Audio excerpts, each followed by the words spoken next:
Hi, I'm Alina, and welcome to my very first video on YouTube.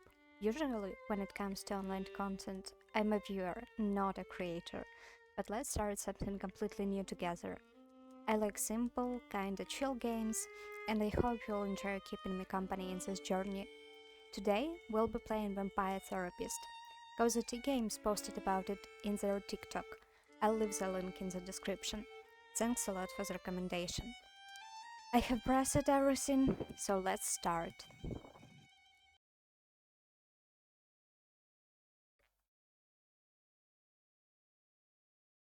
A little disclaimer, but I will not be stepping on it. My name is Sam Walls, and I'm a dead man. Well, kinda dead at least. See, I'm a vampire. Now, if you think that means all that Dracula hooey, like hissing, wearing skin-tight leather, and hunting mortals for sport, I wouldn't blame you one bit. That's exactly the sort of thing I did in my younger years with my former gang. And let me tell you, a vampire who's good with a gun can be a real terror. I got lucky, though. I met some kind mortals who saw beyond my fangs. They taught me my letters and showed me how my thinking was keeping me from finding any kind of peace. After they passed on, I roamed America's majestic wilderness for nigh on 90 years, figuring out myself and what it means to be a vampire. And I found revelation. What I realized was, it ain't fangs that make us monsters. It's the self-defeating ways we think. Anywho, as the world started getting smaller, my old vampire gang tracked me down. Them being my kin, I wanted to help them see the world like I did, but they still have the same monster mindset I used to have.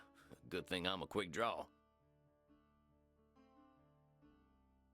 But I got hooked up with this newfangled internet thing and found a vampire who's helping my kin find their way. A fella named Andromachos, supposed to be 3,000 years old. He invited me to come out to Europe to learn from him. I figure someone older than time has got to have the answers. I'm going on a trip, I guess. This feels like my opportunity to do some good in the world. I've been lucky, and now it's time to give back. Vampires ain't monsters. Or at least, they don't have to be. And come hell or high water, I'm gonna prove it to them. So far, it feels like kinda the opposite of what we do in the shadows, and I'm here for it.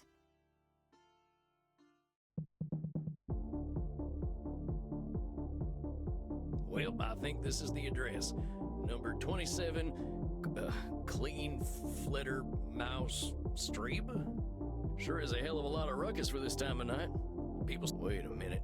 These folk are vampires. Better watch myself. Guten Abend, folks. Sprechen Sie English? Ja, hello, Alta. Are you here to party with us at the hottest club?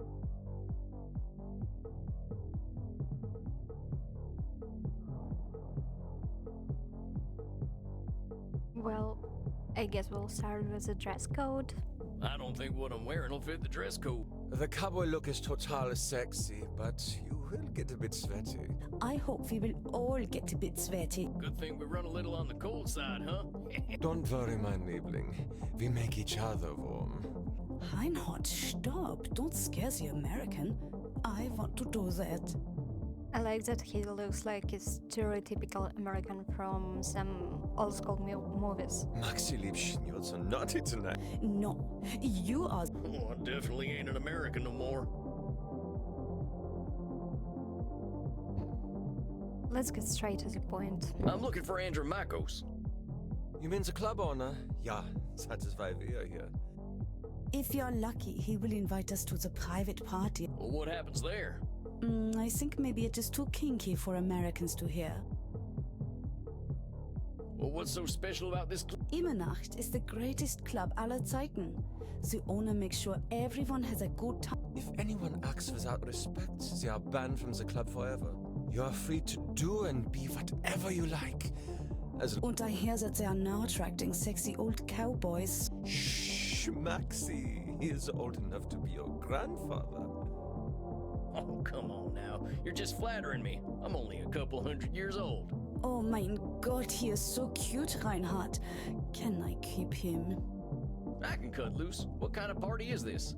The kind where we dance all night and get sexy. Oh, you're them kind of vampires. Ach so, there are better things to suck than blood, oder? I guess everyone has their own kind of problems. Also, we have to get past the bouncer first. If we do, Oh, wait a sec. There's something about what she just said. I can feel it. It reminds me of one of my revelations about the funny patterns in the way we vampires think.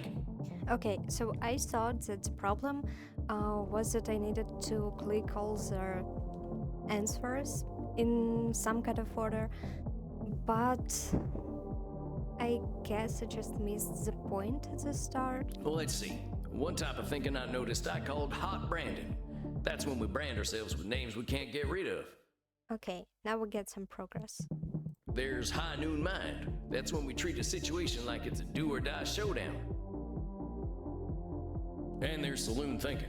That's when we act either helpless or invincible, like we've just drunk a pint of moonshine. I can always check my journal if I need examples. I kept all my notes about the funny ways we vampires think in there. I think I know which one of them funny ways they're thinking in, though. Hold on, compadres. You seem like the kind who can make their own fun. I don't want to have my own fun. Imenacht is the only place to be on Friday night. Let's check the journal.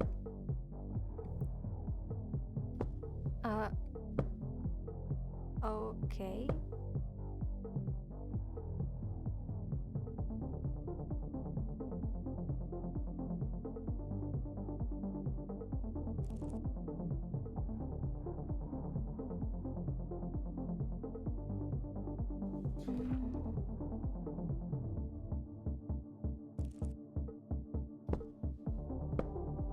Well, I don't think we'll be reading every page, but would it be useful?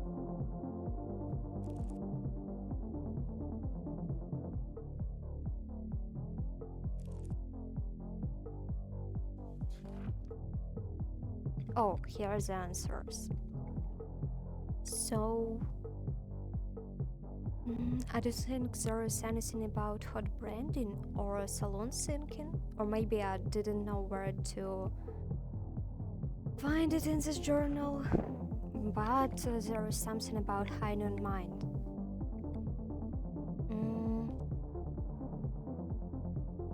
Sometimes things can seem black and white.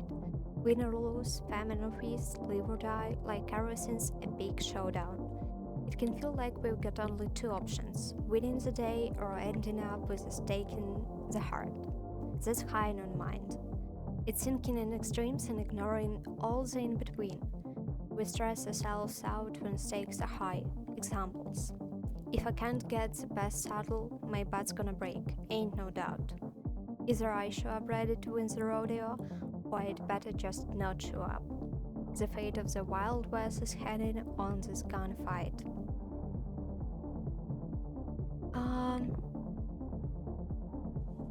Is there really nothing about saloon sinking and hot branding? Oh, there it is. So let's learn something about saloon sinking. I guess we should judge the couple we just met and choose what type of mind or thinking they have.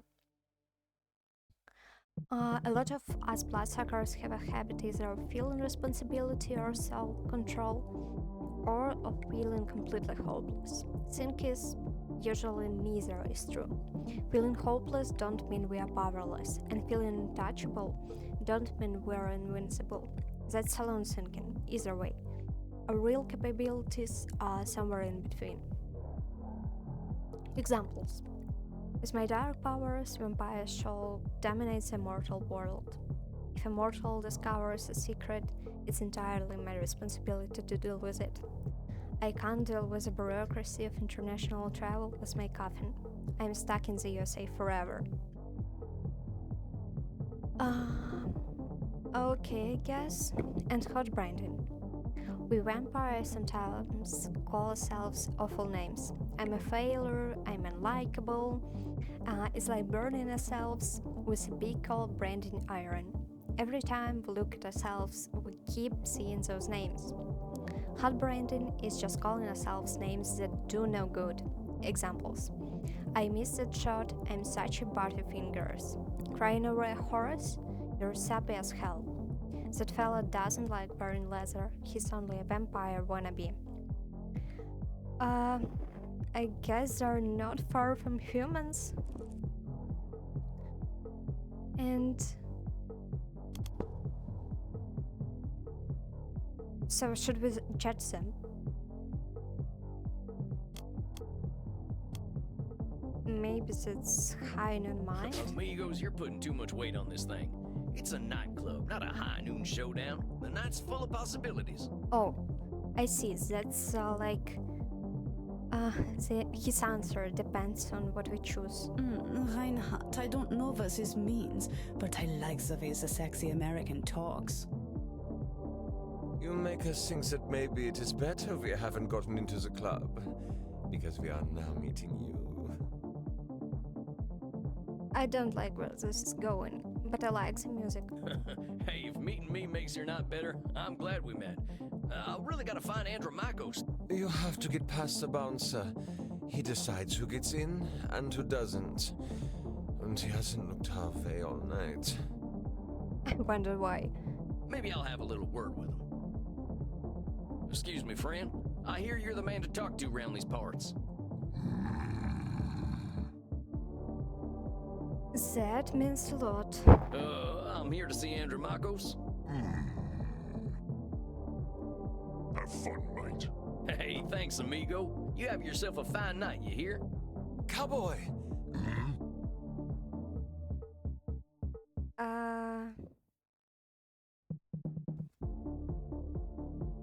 I guess. Yeah, sure, they're friends of mine. Have fun, mate. Well, come on, you two. We ain't got all night. Yeah! I just hope they won't cause us any trouble later. Dang, awful loud in here. Come on, my liver, dance with us! What if I don't want to? Well, you kids have fun. I'll catch up with you later. Yeah, exactly my point. Tarnation, I'd rather hear a gopher giving birth than this. I better talk to whoever's slinging drinks in this here saloon. They ought to know where Andromachos is. Pardon me, ma'am. Well, look at you. We get a lot of 80s fashion in here, but not usually the 1880s. What can I get you, cowboy? The special's Red Bull and vodka. You down? Who drinks this type of shit? I never drink Red Bull. I'm actually looking for the owner. He around tonight? Might be. What do you say your name was? Sam Walls, begging your pardon. Sam Walls, huh? I don't think I know anything about a Sam Walls. After all, I'm just a know-nothing bartender.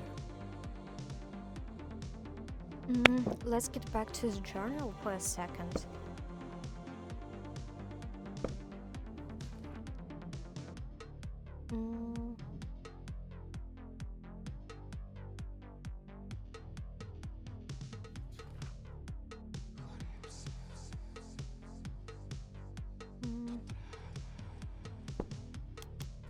She's branding herself a know-nothing. What I call that again? Well, hold on. What'd you just say? I said I don't know any Sam Walls. I'm just a know-nothing bartender. So that's a hard branding. From where I'm standing, I see someone with style and confidence, not just a drink machine. Don't go branding yourself like that's all you are. It's interesting whether the correct or incorrect option I choose impacts something. Don't you go worrying about me, cowboy. The man upstairs warned me you were coming. I was just testing to see if you are who you say you are. Tell you what, let me give you something from our special reserve.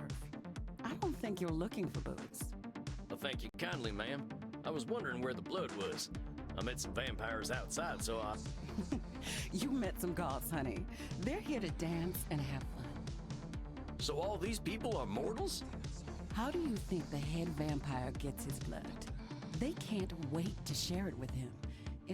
He's the only real vampire here. Well, him and Bert. That sounds kinda lame, to be honest. Bert? You met him already. Bert? Show. This one's here to see the big guy. Show him upstairs, okay? Have fun, mate. Good luck up there, cowboy. Hope you find what you're looking for.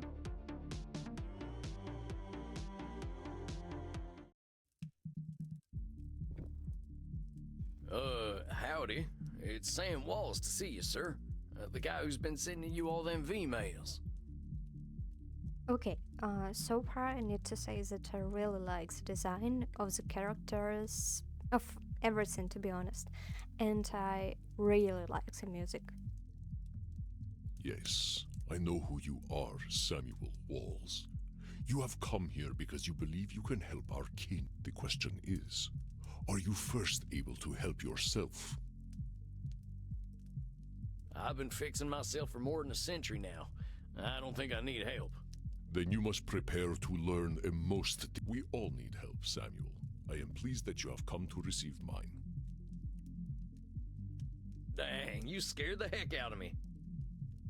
You must allow an ancient vampire his games. He will play them Please, sit down. Do we think we should trust him? Or is there, like, no way out of this?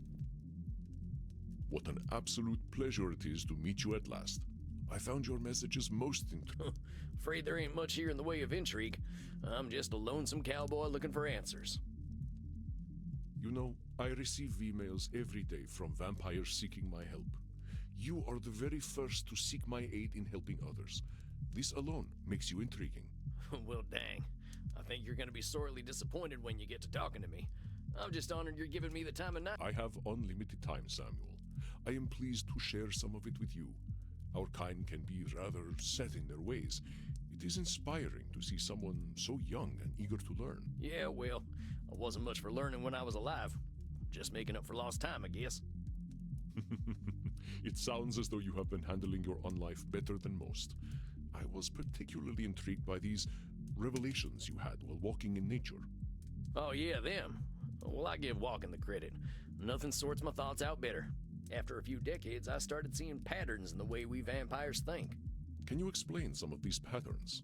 I've tried to explain them to other vampires, but it ain't never gone well. I can see, we tend to assume certain things just because we've been believing them since we were alive. Or we decide the world's against us just because we're hungry or tired or something. And when we start tackling problems that ain't real, we ain't fixing our real problems. That make any kind of sense? Well, that sounds like a man discovering psychology for the first time in his life. And Fascinating, Samuel. These revelations that you had in the woods, mortal psychologists have a term for them. They are called cognitive distortions. no way, absolutely no way. Cognitive whoozy what now? Cognitive distortions. They are exactly as you described them. I will explain in a moment. Please, tell me about these specific revelations you had. Andromax's laugh at the start is my exact reaction. Well, this one seems the most interesting to me. Well, I noticed how we stress ourselves out by making everything a battle of do-or-die absolutes. High noon mind, I call it. Like that feeling you get right before a big shootout. I must confess I have no experience with this feeling. I engaged in mortal combat long before the age of gunpowder. But the sentiment you describe mirrors the words of my old friend Marcus Aurelius. He used to say that the magnitude of life's challenges often turn us into our worst selves. I will not comment that. I have a lot to say about Marcus Aurelius. Let's just pass it. You mean Marcus Aurelius, the Roman emperor? Of course, his name was Marcus. Marcus was a bedroom name. Okay, I see where we're going. You mean you and the emperor were... It was ancient Rome. Penetration was similar to a handshake. I see why he stayed in Germany now. My apologies. I somehow forgot you were American. But let us discuss this high noon mind.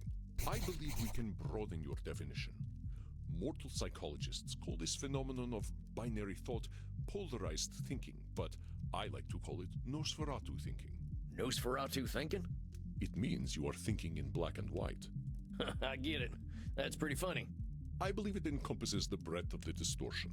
One is not flatly weak or strong, good or evil, smart or stupid, a success or a failure.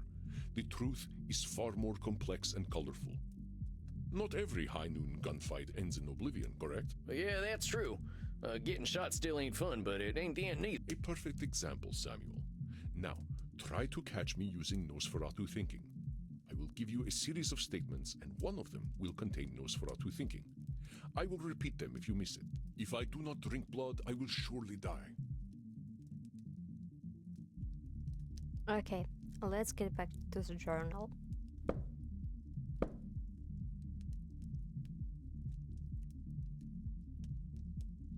Yeah, that's definitely it. Is that Nosferatu thinking? No, Samuel. In this case, I am not arguing with reality. If we do not drink blood, we die. This is a fact of being a vampire.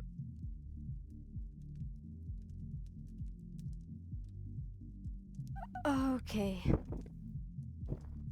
Let us continue. Death eventually comes for us all. I feel kinda stupid now.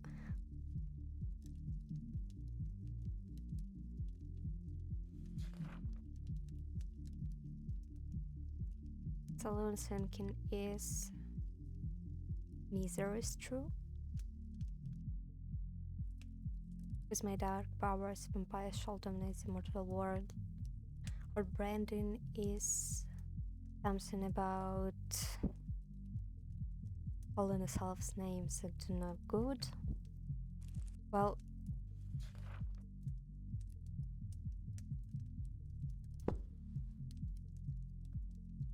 I genuinely have like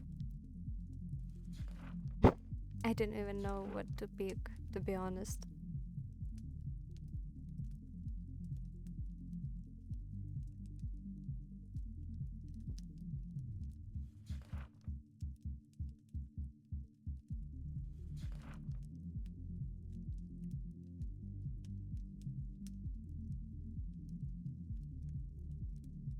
Mortals will always fear our kind.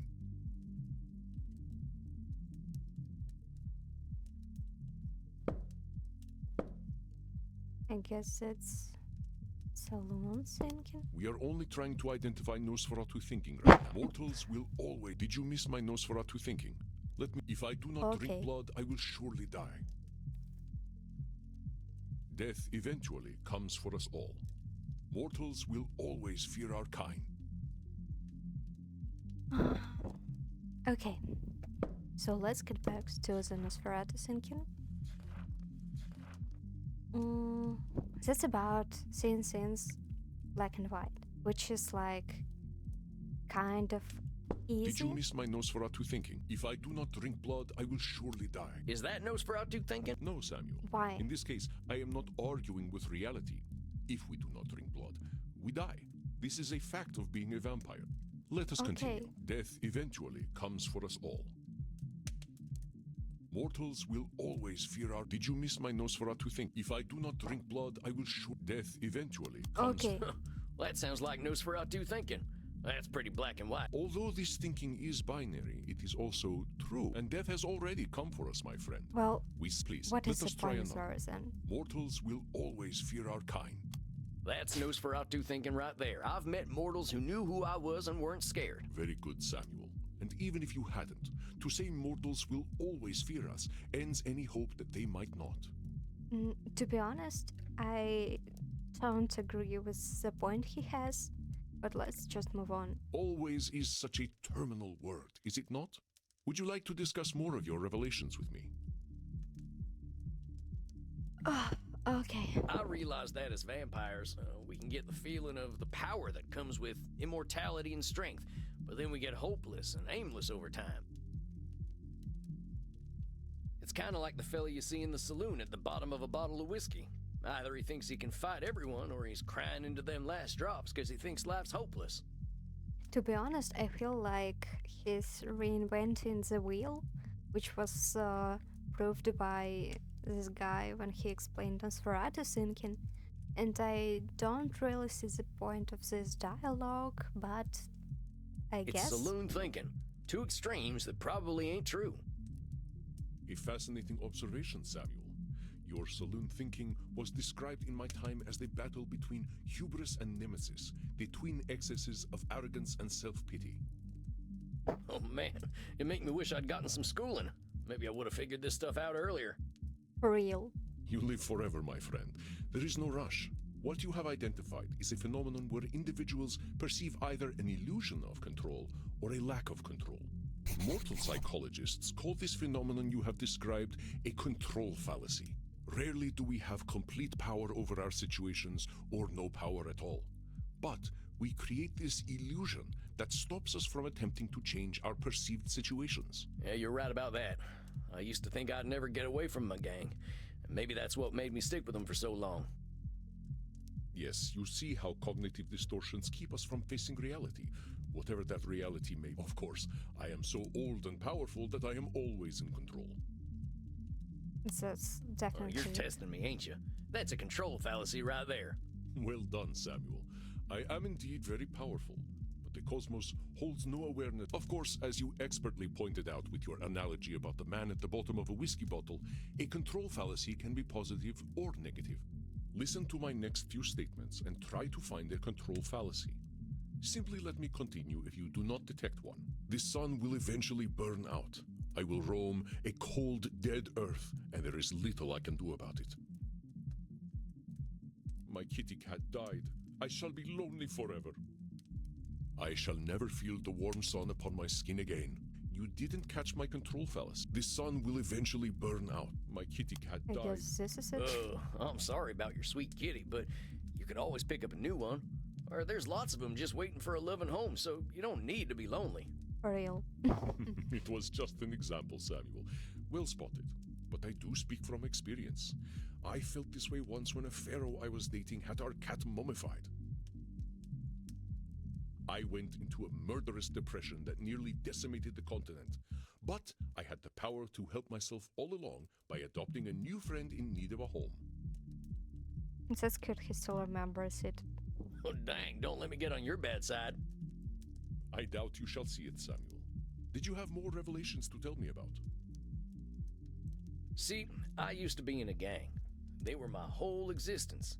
If you asked me who I was, I would have said, I'm a murdering bastard.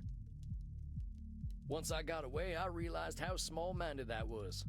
I was Sam before I was a murdering bastard, but that's how I was choosing to brand myself. I'm sorry, but that sounds way too funny. My old gang's still around, and they're still branding themselves like that. They can't see themselves as anything but killers. Like typical males. Very astute, Samuel. I favor the clinical term, however, which is labeling. You correctly discovered that labeling is a reductive act. When we call ourselves names, even if we find them accurate, we create prophecies we are doomed to fulfill. For millennia, I thought of myself as a killer. It was not untrue that killing was how I made my way in the world. I was an unstoppable warrior and assassin, but with this label, I limited myself for ages. I did not only kill people, I also killed potential aspirations I might have had. See whether you can catch me doing some labeling in my next few statements. I am so old, I am ancient. Call me whatever you like, but don't call me late for dinner. How shall I describe myself? Yes. Well, that's about as clear a labeling as it gets. Yeah, we vampires tend to do a lot of killing, but reducing ourselves to killers ain't doing us any favors. Obviously. Excellent, Samuel. You are correct. Labels can be cages that we lock ourselves in. I was a mere murderer for most of my existence because that is how I labeled myself. Well, so here's the problem. I guess they didn't lose like parts of themselves when they became the vampires, and they just chose to focus on this so-called labeling and to proceed with the new role, while they had the choice to behave in a completely different way this whole time. And, like, I get the point, but it sounds a little bit stupid to me, to be honest. Yeah, I did the same thing. Sam Walls, the murderer, reprobate, and good for nothing. Well, they found each other. Those are not how I would describe the Sam Walls I see before me. Did you have more revelations to tell me about? I think that's all of them. Or at least the ones that were the most obvious to me. So he has two categories, and that's all he discovered during his revelation journey. That's interesting. That you recognize the concept of cognitive distortions at all is most impressive, Samuel. What took me nearly 3 millennia to understand took you merely 2 centuries. Well, I'm sorry, but once again, I feel like it's kind of stupid. Uh, Maybe I'm too judgy, but I am judgy. I accept it. Let's just proceed. Oh, come on, you're just flattering me. I'm just a dope stumbling his way through one life. Are you now? Tell me, Samuel, what kind of cognitive distortion are you exhibiting when you call yourself a dope? During this whole dialogue, I'm simply remembering the moral dilemmas Lestat had in the Vampire Lestat Pen and Rise once he turned a vampire, and like, completely different level.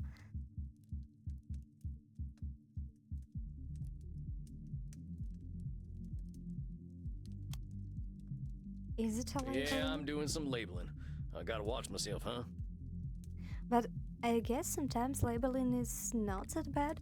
As long as we retain any humanity, we will have cognitive distortions. What we are aiming for is not to become perfect beings, but to understand and accept ourselves. As long as we can recognize cognitive distortions, we can address our real challenges. One cannot drink blood from a straw man, after all. Huh.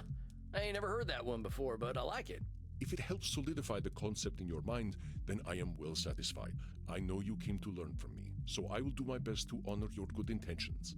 Let us ensure that you understand the concepts of labeling, control. I will give you a series of statements, and each one will contain a cognitive distortion for you to identify. Okay, I will begin. I feel like that it won't be easy for me, but let's see. If I invite over my vampire friends, I know I'm going to have to deal with guano all over the place when they turn into bats at the end of the night. But, like, there is no guarantee all of them will turn into bats at the end of the night. So, is it Nosferatu That syndrome? ain't right. He's acting powerless, like a man clinging to the whiskey bottle. What Andromaco say that If I invite over my vampire friends, I know That there's a control fallacy, sir. You're acting like you've got no control, but you could lay down some ground rules for guests, or some newspaper. or express concern to my friends that they have not been toilet trained. Very good, Samuel. Let me try another. I am Andromachus, the ancient darkness, the scourge of the Mediterranean, the mortal's bane. Okay, that's one scene that is easy to me. Well, that's definitely some intense labeling. Those are some hard names to get over. You are not wrong. Those names followed me for millennia.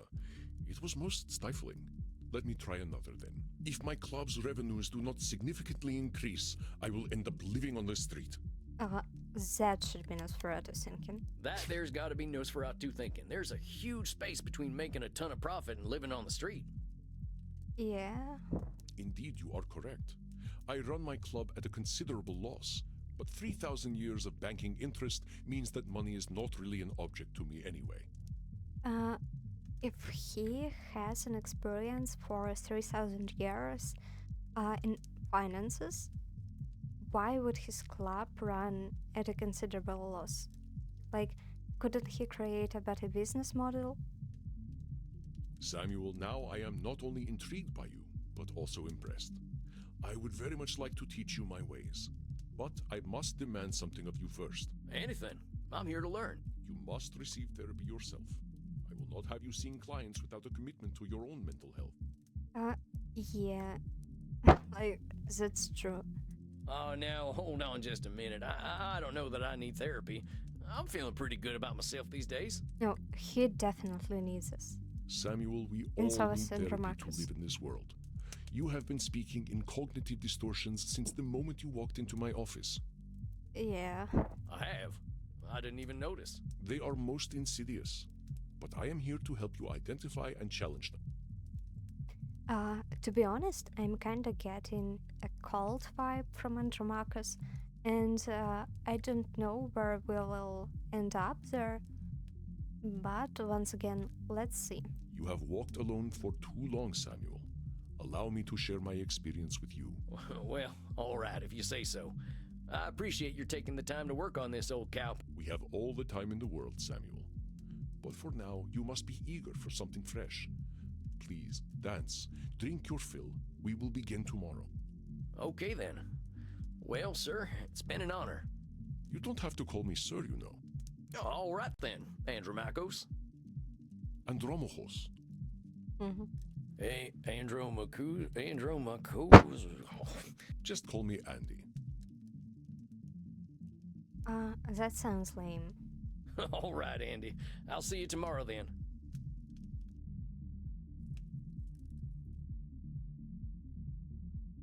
What is the next step? Dang. Will we judge Look at all the them people mortals, in the sweating, pub? blood pumping. I am thirsty. There ain't no power on this earth that can get me on the dance floor. Maybe I'll see if the bartender's got anything for me. If it isn't Clint Eastwood again. Seems I'll be sticking around. Guess I better get used to things around here. Good to hear. About time someone helped Andy with his work. Seems you vampires have a lot of problems to fix. Name's Crimson, by the way. Fine meeting you, Crimson. How do you know so much about what Andy's doing? Pillow talk. I'm his blood partner. No shit. How's a mortal get hooked up with an ancient vamp? I'm a rock climber. I stumbled into one of his lairs in Madagascar, found a cave while climbing a mountain, and there he was, naked in a hot tub. What a surprise. Dang.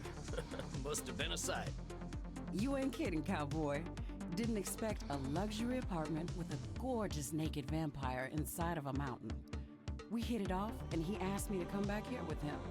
I like an adventure, so I said, what the hell? I'll date the gorgeous Dracula.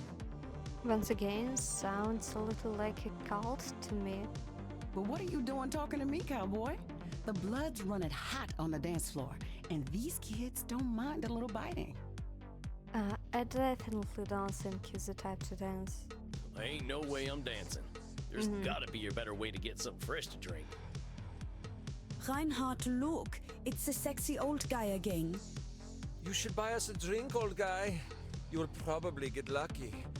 Actually, you will definitely get lucky. Pleasures of the flesh ain't exactly what I'm after tonight. That's because you haven't experienced these pleasures with us yet. Buy us a drink and you will discover great satisfaction by uns.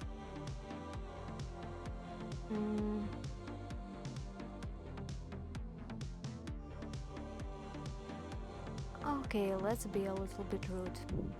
I ain't buying you a drink. I think I'd be insulting your economic status. For real. Mein Lieber, don't worry about us. We just like to feel special.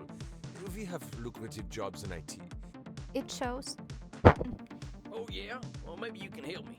See, my printer died again. Getting real tired of these things. Please, we are here to party. But get a laser printer. Well, thanks for the tip. That ink seems to be more valuable than blood. Look, kids, you seem like nice enough folks, but I wasn't planning on buying drinks tonight. Stop teasing the cowboy, Kinder. They're just messing with you. Drinks are free here. Hey, really? Ain't never been to a saloon with free hooch. Now I see why Andromachus is not profiting off it. Call it a drink exchange. Huh. So, everyone here knows they might be sharing blood? Only as long as there's consent. We like to create a safe environment here. Why don't you take Reinhard and Maxie here back to the kink room? Wait, kink room? Mm-hmm. You're not in Kansas anymore, cowboy. We are not afraid of sex here. I'm from Missouri, but point taken. Nobody has to do anything they don't want to do in there. Just have fun and drink your fill, handsome. I'm sure I'll be seeing plenty of you. Maxie, Reinhard, this is one of our special customers. Ach so, ein Vampir. I'm thinking we are all getting lucky then. My neck throbs with anticipation. Dang. Guess I'm going to a kink room then. Thanks, Crimson. I knew a man who wore this much leather couldn't be boring. Yeah, well, you got me pegged. Is that what we are doing now? Give me the document and I will sign myself up for it. Well, I really ain't in Missouri no more. Look, I'm more into biting. Oh, your teeth look perfect. That's the plan. Who's going first? To be honest, they were like the design of these characters, but they are kinda irritating to me. Like, maybe that's not the correct word. That's right. But I just hope this part of the story will be finished soon. Oh, me. Well, step right on up. Remember, Sammy boy, just stick the tips of them fangs into the blue veins and we'll all have a nice time. Why did he need to remind this to himself? Oh, that's a good thing. Is it my turn yet? Okay. Sure thing. Come on over. Oh, shucks, I missed. It's a little dark in here. I see. Do you need me to guide you, Honigmäulchen? Oh, Reinhard. Me too, Maxi. Reinhard, mein... I will get us a taxi cab, Liebchen. Und du, cowboy? Next time. Oh, yeah, sure thing, fella. You can help me with my new laser printer. Now that I've had something That's to a drink, deal. I should probably get to my coffin. Samuel, wait a moment. I see you got your fill. Yeah, I figure I could use some shut-eye. I locked up my coffin over at the storage center. Storage center. Please, you can use my guest coffin. I insist. You must be well rested for the challenges ahead. I wanted to see his coffin, to be honest. Like, I imagine it would be like plain wood and nothing else. Guess I got a big night tomorrow, huh? I should get a good day's sleep. Wonderful. Please, follow me. Well, dang. This is mighty plush. Guess it's one of them smart coffins. Is it a TV? Let's see what's on TV. Hey, I remember Yeah, for this real. movie. We were so proud to finally get some representation.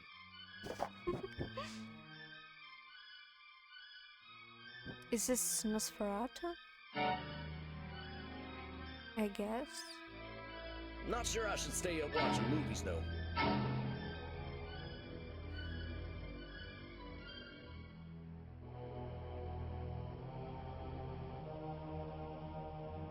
I can't want just to sit and watch it. Well, ain't much else to do in here. I think it's about time I hit the hay. Hope I'm cut out for all this.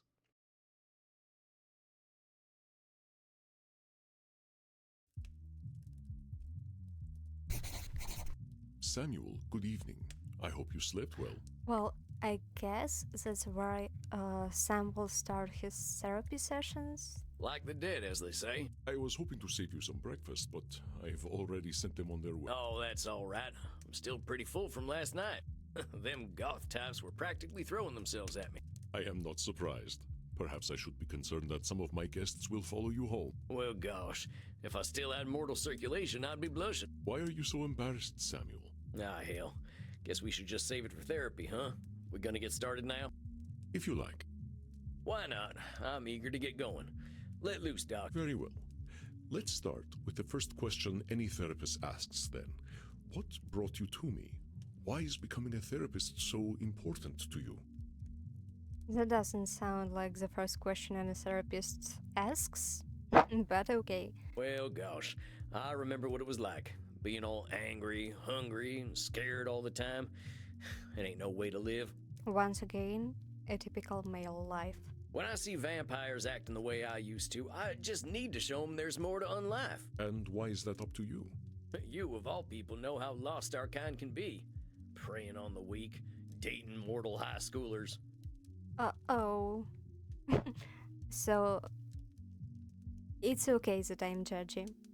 I've got to make them see their potential. That's what I'm here for. I know it. That is a lot of responsibility to place on yourself. You got a funny look in your eye. Am I doing one of them distortion things? You are most perceptive. Yes. Perhaps you can tell me what it is. When you say you are here to make vampires see the world differently, In what way are you distorting reality? Uh, is it a control fallacy? Well, I guess that's a control fallacy, right? I can't assume I'll be able to help other Yeah, vampires the way I was helped. finally guessed it. Very good, Samuel. Control fallacies are hard to avoid when one feels strongly about something. Your fate is not to transform every vampire you ever meet, even those who are your clients. You will do what you can do, and that is enough. But I am eager to learn how you develop this desire to help our kin find a different way of thinking. Well, like I told you when I first V-mailed you, I was a real nasty son of a bitch when I first became a vampire. Immediately When I look back and see labeling. what a no-account piece of shit I was, it all seems pretty stupid to me now. Here we are living forever and all we can do is kill? It's the dumbest thing I ever did here. He is so focused on himself.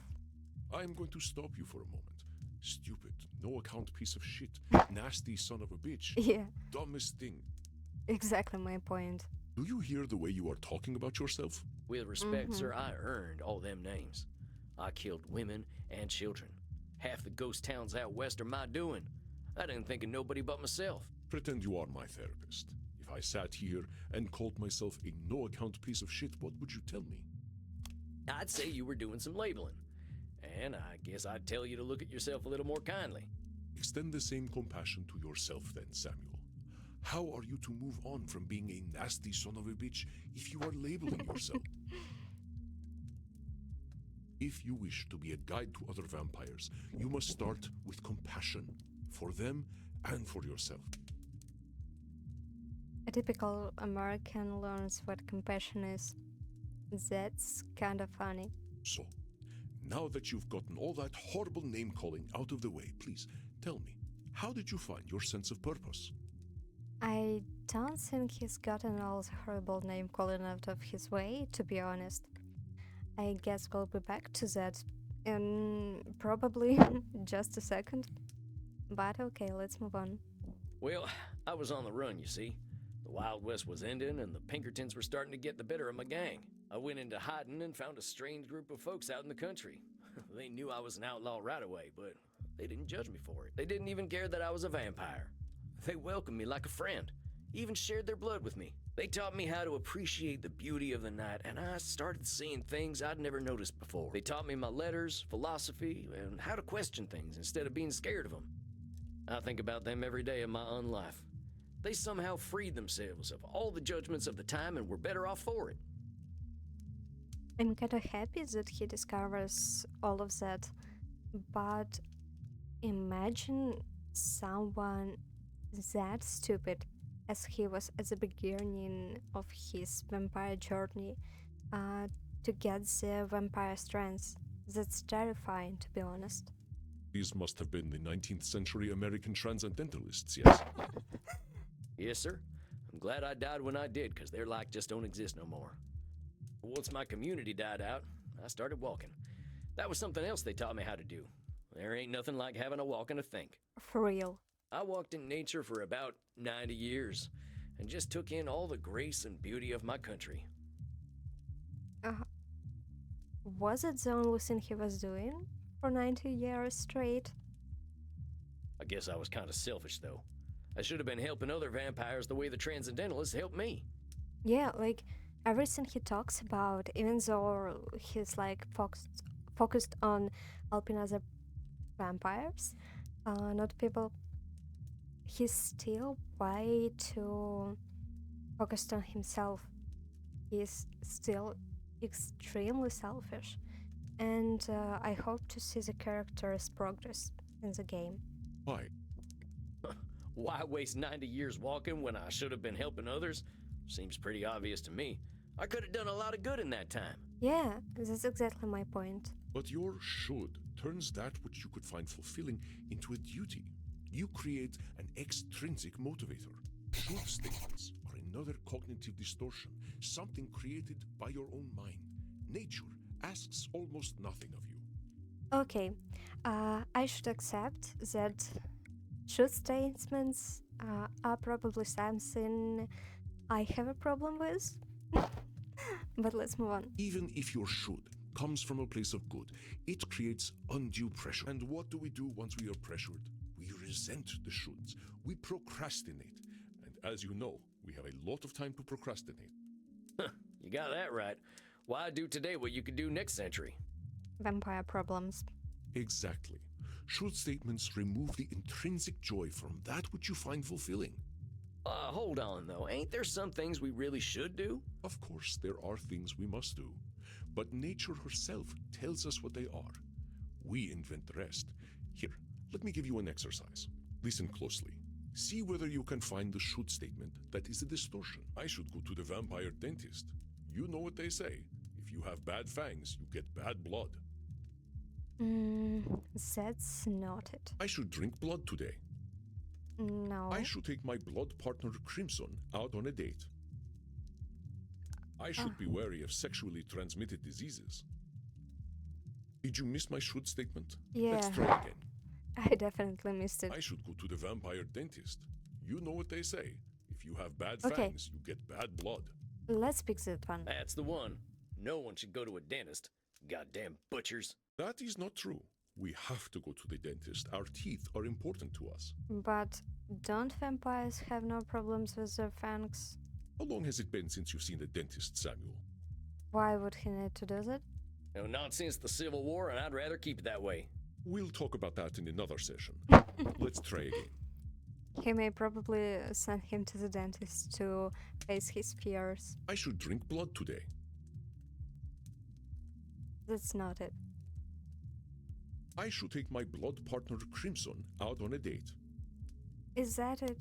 Saying you should take Crimson out on a date is a should statement. You've turned something you want to do into something you have to do. Oh, okay. Yeah, I see the point. That's right, Samuel. You know, I couldn't be more pleased with you. Your time in nature was clearly well spent.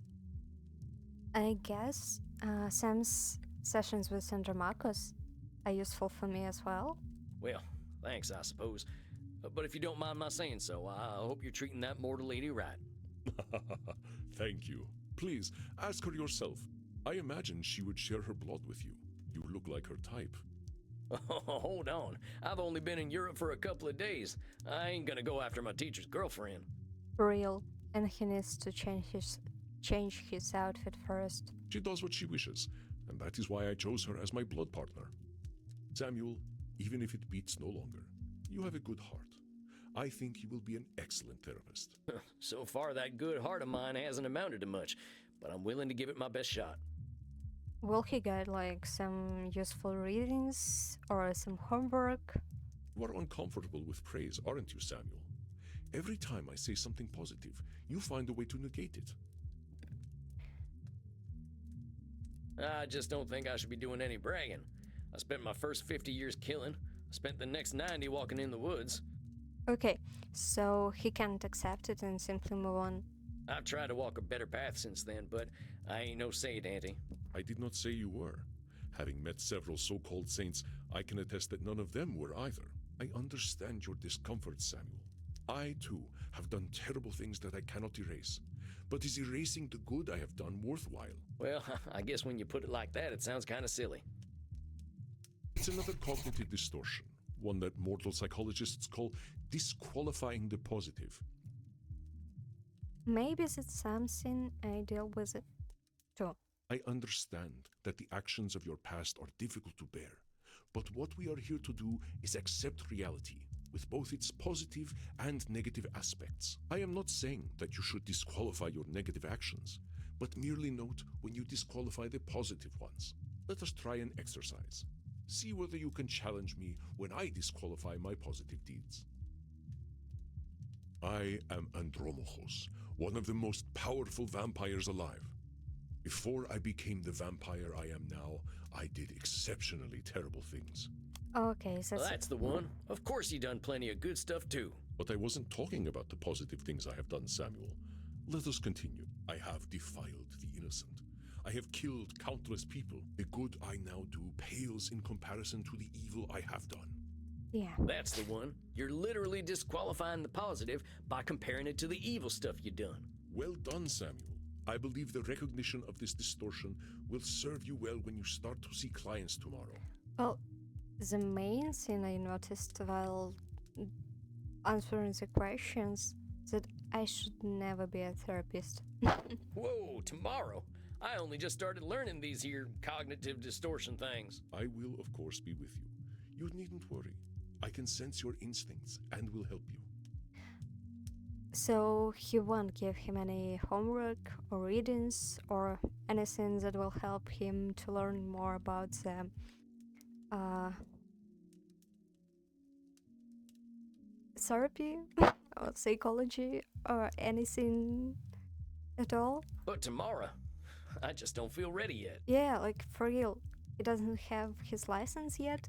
My friend, we are never truly ready. But if it would ease your concerns, we can practice with further examples. Would that be helpful to you? But that wouldn't be helpful to his clients, to be honest.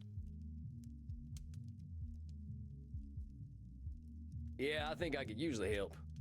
Very well, Samuel. Let's try some examples. I will give you a statement, and you find the cognitive distortion in it. I am far sexier than movie vampires. Therefore, I should be a movie star.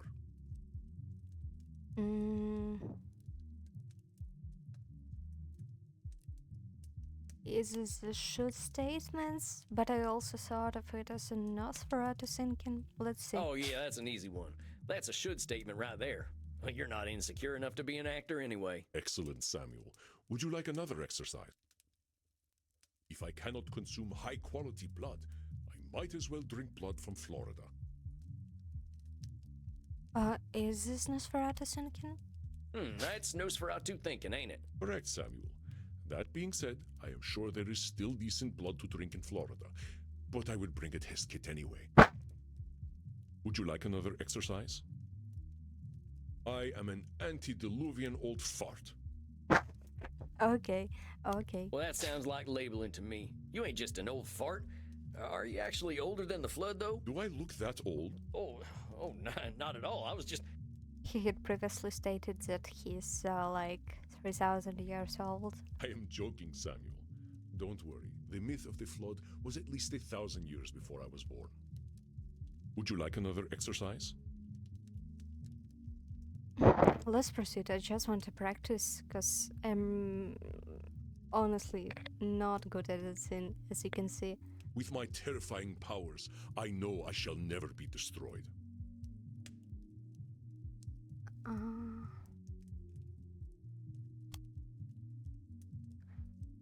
I guess it's Nosferatu thinking, but there was no control fallacy or disqualifying the positive statements. Listen carefully, Samuel. I am making a definitive statement, but do I truly have with my terrifying powers? No. I think that's a control fallacy, unless you know something I don't. That's correct, Samuel. Though my powers are indeed phenomenal, the universe holds mysteries and dangers I cannot fathom. Yeah, like you can see, I'm not good at it. Would you like another exercise? Let's try another one. I may Just hold once. vast knowledge, but acquiring it was inevitable thanks to my immortality. I know that one. That's disqualifying the positive for... I knew you would catch that one. Would you like another exercise? Okay, let's move on. I think I'm good. All right, Samuel. But You must be hungry now. I suggest you get a liter inside you. We have a big night tomorrow. but I still don't feel like I can be a therapist to a full-on clients. Like, he didn't get his license, he didn't have any homework at all. All he has is a journal. I guess the new types of statement categories or whatever you call them should be described there, but it's still not enough. Okay, let's check cognitive distortions.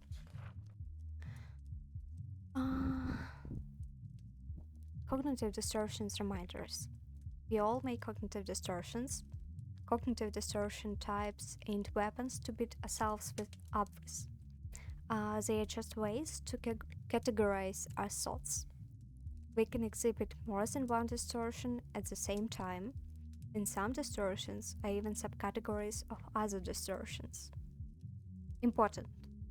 Identifying cognitive distortions is just one tool in a therapist's toolbox. Empathy and compassion are some of the best tools we've got. 2 exclamation points.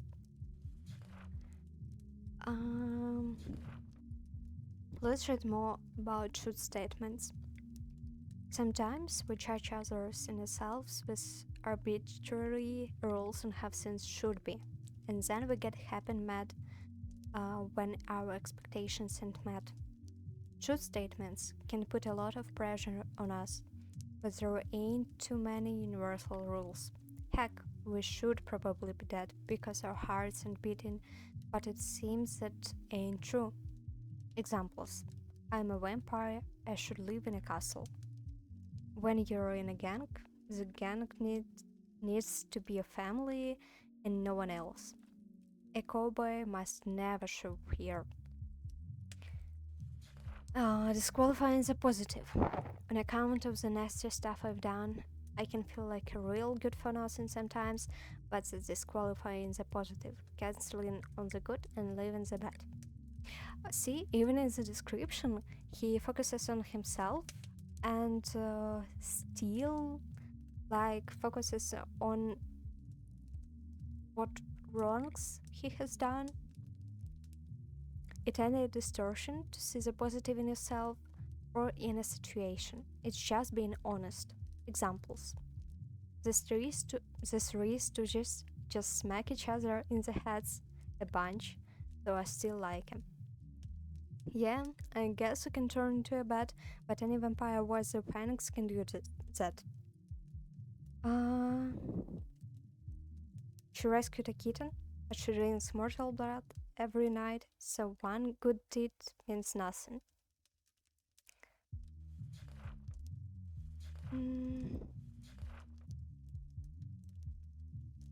I also see that he left some notes about his days in Germany, but I guess we'll stop there. How much is a liter? Just get enough to drink, Samuel. We will not be able to work if you are hungry or tired.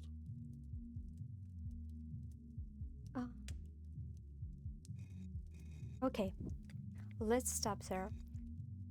Thank you for watching. I hope the game was as interesting to you as it was to me. And we'll proceed with Samuel's story later.